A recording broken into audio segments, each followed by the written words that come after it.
Bonjour à tous, alors aujourd'hui je te propose un petit exercice où tu vas devoir déterminer la forme canonique de ta fonction g et ensuite de déterminer si la fonction g admet un minimum et si oui, lequel. Donc je te propose de faire l'exercice, donc de mettre la vidéo en pause et dès que tu as terminé, de mettre la fonction play afin de pouvoir suivre les explications et la correction en espérant bien sûr que tu es bon. Donc, je suppose que tu as eu le temps de le faire, donc nous allons corriger cela ensemble. Donc ici, on nous donne g de t qui est égal à moins 3t au carré moins 6t plus 18. D'accord? Donc, comme tu sais, la première chose à faire, c'est de factoriser par notre a. Et ici, notre a, c'est moins 3. Donc, on va avoir g de t qui est égal à moins 3 facteur de t au carré moins 6t plus 18. Et comme tu sais, comme tu as factorisé par moins 3, tu vas diviser ici par moins 3 et ici par moins 3.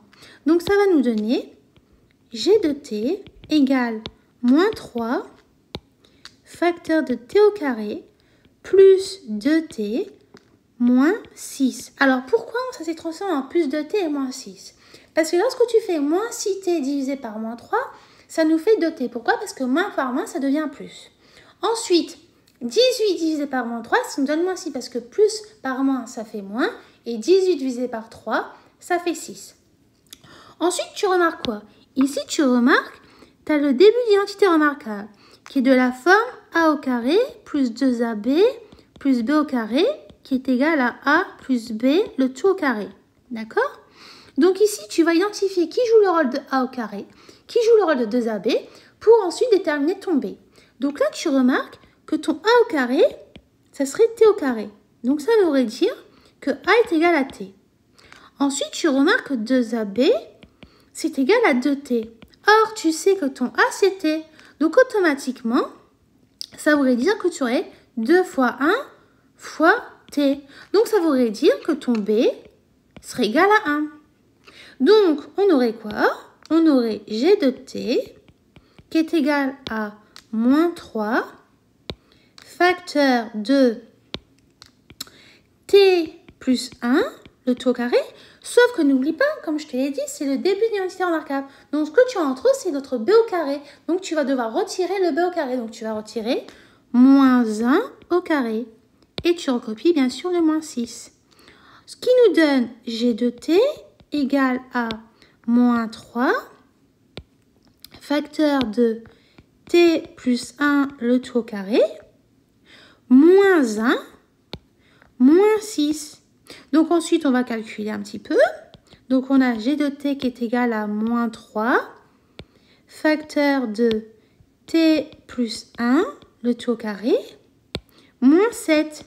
Pourquoi? Parce qu'en fait, si tu fais moins 1, moins 6, ça nous donne moins 7. Donc, automatiquement, ensuite, on va transformer notre g de t sous la forme de a facteur de x moins alpha le tout au carré plus bêta. Pourquoi? Parce que c'est notre formule de la forme canonique d'une fonction f ou g là. D'accord? Donc, on va essayer de transformer notre g de t sous cette forme. Par contre, là, ce serait g de x parce que j'ai mis en paramètre ici x. D'accord? Donc, on a alors g de t qui est égal à moins 3 facteur de t plus 1 le tout au carré. Et donc, moins 3 fois moins 7, ça nous donne 21. Donc, plus 21. Donc, ça voudrait dire quoi? Ça veut dire que notre alpha ici est égal à moins 1 et que notre bêta serait égal à 21. Donc, on va utiliser maintenant la deuxième méthode pour voir si on retrouve bien les mêmes résultats que alpha et bêta.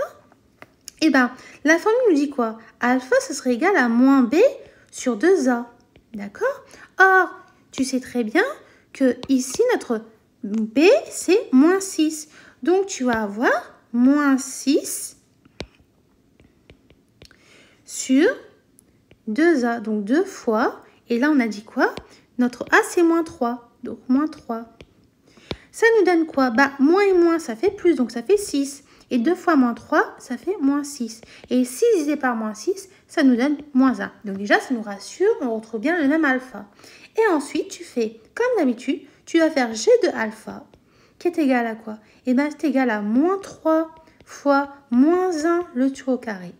Moins 6 fois moins 1 plus 18. Et ça nous donne bien 21. Donc super, on a bien retrouvé le même bêta. Donc là, on a déterminé la forme canonique. Maintenant, la deuxième question, on nous demandait d'en dire que la fonction g admet un maximum et préciser pour quelle valeur de t est-il atteint. Et bien non, d'après la question qu'on vient juste de répondre, et ben on peut dire que la fonction f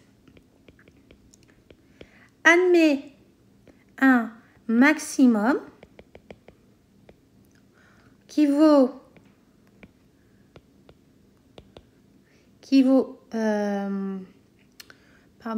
21 pour t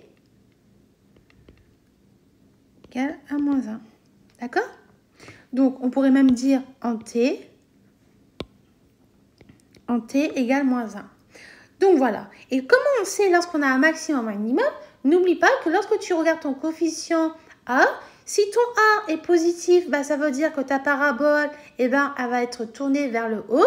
Et si ton A est négatif, bah, automatiquement, ta parabole va être tournée vers le bas. Donc, si elle est tournée vers le haut, bah, ça veut dire que tu auras un minimum.